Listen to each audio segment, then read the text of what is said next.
ఏంటి డాడీ మీరనేది? సడన్ గా ఇప్పుడు సరుకున్న చోటు మార్చమంటే ఎలా మార్చగలం? గంజాయి ఉన్న చోటు పోలీసులకి ఇంకా తెలీదు. అది కనుక తెలుసుంటే మణిని కిడ్నాప్ చేసే ముందు ఇక్కడికొచ్చి ఇల్లంతా సోదా చేసేవారు పోలీసులు. సరుకు మన దగ్గర ఉంచపోవటం మంచిదైంది, కానీ ఇక మీదట మన దగ్గర ఉంచడం అంత మంచిది కాదు. ఫారెన్ బయర్స్తో ఇప్పుడే మాట్లాడాను. గోవా నుంచి బయలుదేరి రేపు రాత్రి లోపల మారేడుమల్లి గెస్ట్ హౌస్కి వస్తారు. ఆలోగా సరుకు మారేడుమల్లి చేరాలి. సరుకుని కుమార్ బండ్లో పంపించండి.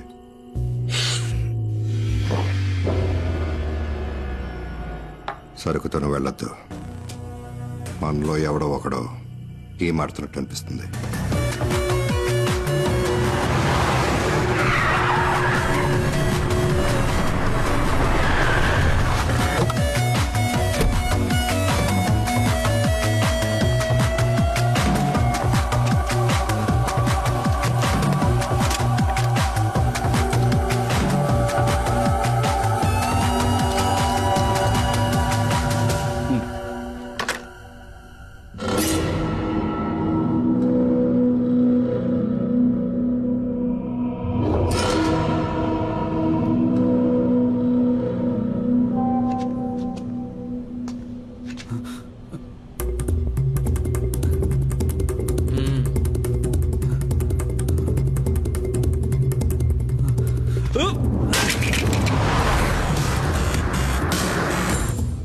కుమార్కి విషయం తెలియకూడదు.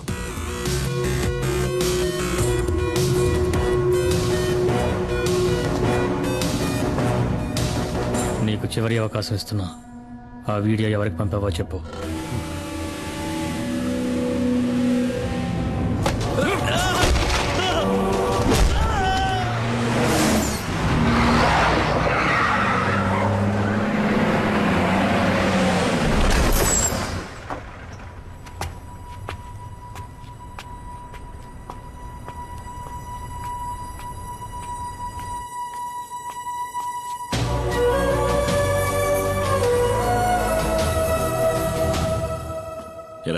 ఎక్కడ పైన ఉన్నాడు.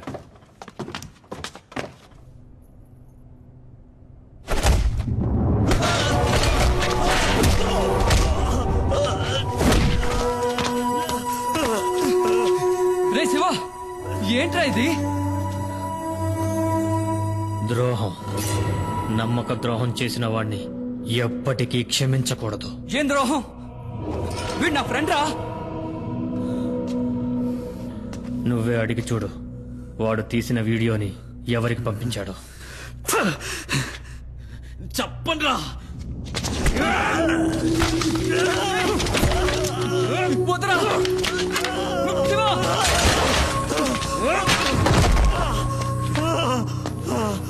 వీడి చేత నేను చెప్పిస్తా. రే వద్దురా శివ, నేను చెప్పబట్టే మనీ ఈ పనిలో చేరాడు.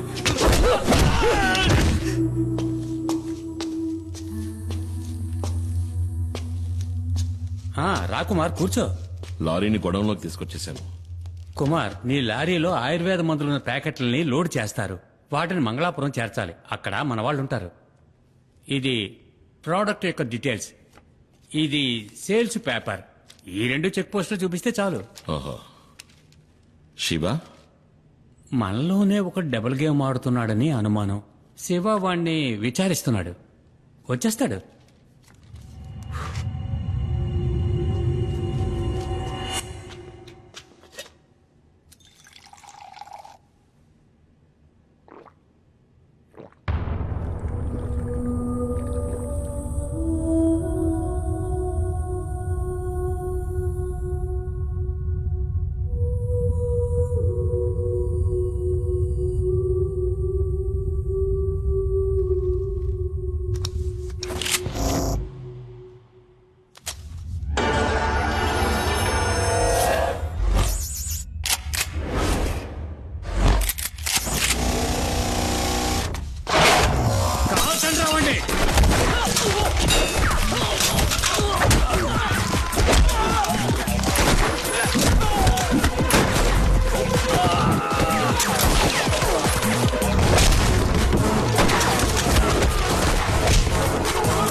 Gun down.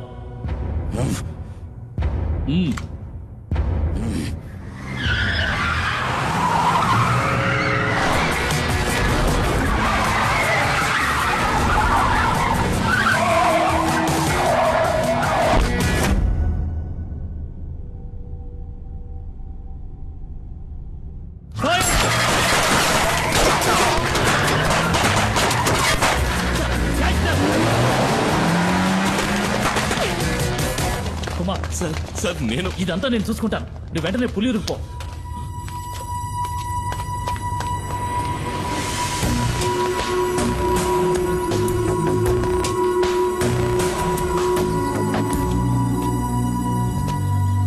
ఏమైంది? పులి కుమార్ ఎక్కడున్నాడో నాకు తెలుసు రామయ్య. వాణ్ణి తిరిగి రాని డాడీ. నీ ముందే వాణ్ణి ఈ తుపాకీతో కాల్చి మారేస్తాను.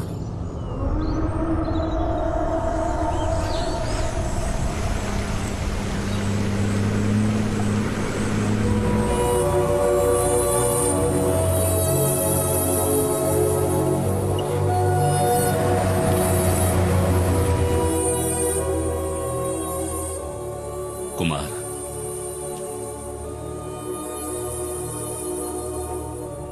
మీరందరూ కలిసి నన్ను ఇక్కడి నుంచి ఎందుకు పంపించేశారు? ఈ అడవిలో నా ప్రాణాలకేదో ప్రమాదం ఉందనేగా. నాకిప్పుడు అర్థమైంది బాబా. అడవిలో ఉన్న మృగాల కన్నా ఊళ్ళో ఉన్న మనుషులే ఎంతో ప్రమాదకరమైన వాళ్ళు. అడవిలో ఉన్న శత్రువుల కంటికి కనిపిస్తారు, ఎదిరించి పోరాడగలం. కానీ ఊళ్ళో ఉన్న మనుషులు అలా కాదు. తీయగా మాట్లాడతారు, ప్రేమ చూపిస్తారు. కానీ అది నిజమని నమ్మే లోపే మనల్ని వెన్నుపోటు పొడుస్తారు. ఇలా జరుగుతుందని ఎవరికి మాత్రం తెలుసు కుమార్? ఇవేవి మైనాతో చెప్పద్దు. జీప్ ప్రమాదంలో మనకి దెబ్బలు తగిలాయని అనుకుంటోంది.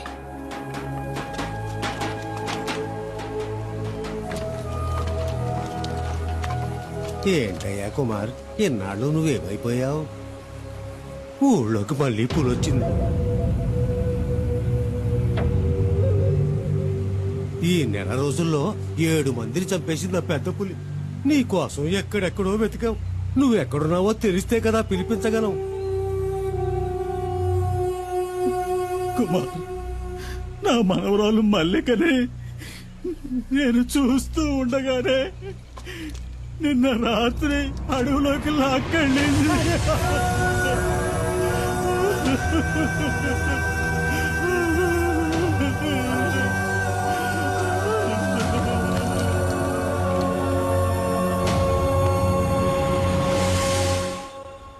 కుమార్, నీకు కావాలనే చెప్పలేదురా.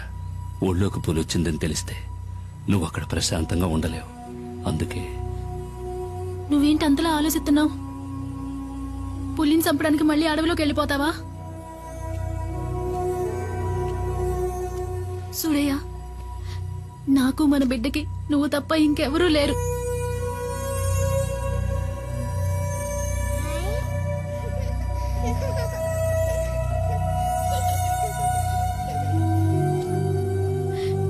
నా మాటేనయ్యా. నీకు మనసులా వచ్చింది ఇలా మాట్లాడటానికి? మన చిన్ని తోటిదేగా ఆ పెద్ద ఆయన మనవరాలు కూడా. అదే మన చిన్నికి ఏదైనా జరిగితే నువ్వు ఇలా మాట్లాడతావా?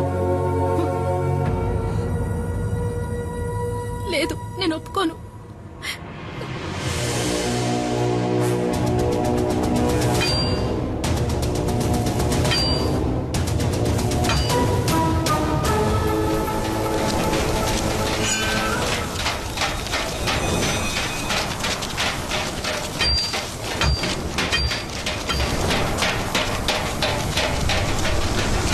కుమార్, మన చెసి మీదకి పులి దాడి చేసింది. చావు బతుకుల్లో ఉన్నాడు, ఏం చేయాలో అర్థం కాలా.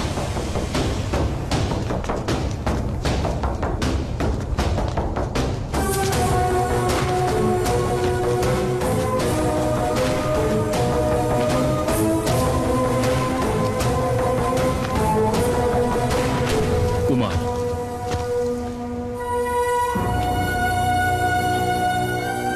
నాకిప్పుడు బాగా అర్థమైంది కుమార్. ఆ పెద్ద పుల్ని చంపాలంటే ఫారెస్ట్ డిపార్ట్మెంట్ ఇచ్చిన ఈ తుపాకీ సరిపోరు. నిజమే సారు, దానికి తుపాకీ చాలదు. పులిని వేటాడి చంపాలంటే అడవి గురించి తెలియాలి, అడుగుజాడలను బట్టి ఎటెళ్ళుందో తెలుసుకోవాలి, దాని చప్పుడు విని పులి ఎక్కడుందో తెలుసుకోవాలి. పులియూరులో ఇవన్నీ బాగా ఎరిగిన మగాడు ఈ కుమార్ ఒక్కడే. నిజంగా నాకు ఇప్పుడు అర్థమైంది కుమార్. వీళ్ళంతా ఎందుకు నేను ఆరాధిస్తున్నారో. పెద్ద పులిని చంపడానికి వేటగాడికి ఇచ్చిన పీసీసీఎఫ్ ఆర్డర్ ఇది. ఈ ఊరిని కాపాడాలి, అది నీకే సాధ్యం.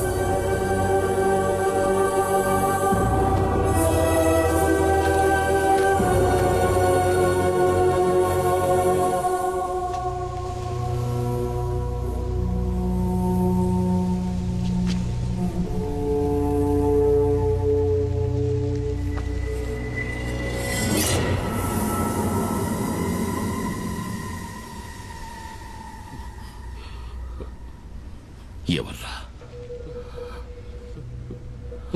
వాడే అన్న డాడీ గిరిజ. నీకేదో ఆపదొచ్చిందని చెప్పి మమ్మల్ని